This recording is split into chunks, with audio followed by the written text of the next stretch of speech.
A huge rose fell on top of Uncle Sal and broke both his legs.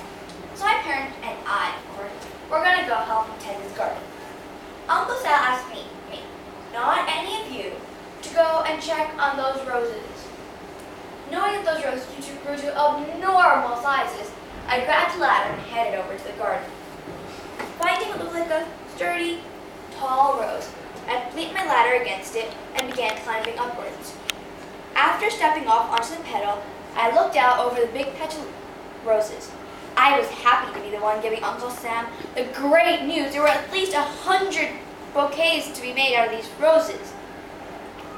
I began climbing downwards when I suddenly realized the flower had grown while I was at the top. I climbed down as fast as I could, but I never reached the ground.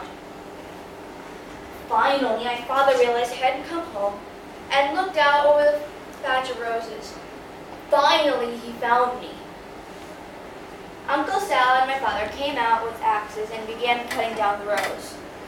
But it grew so fast, it just wouldn't cut. So, eventually they went home.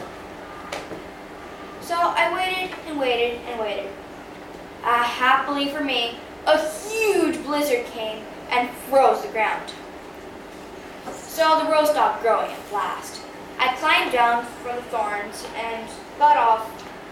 It turns out, a few days after we had packed our stuff and left, the rose that I got stuck on actually tilted over, crashed onto Uncle Sal's house, and a huge thorn had murdered him.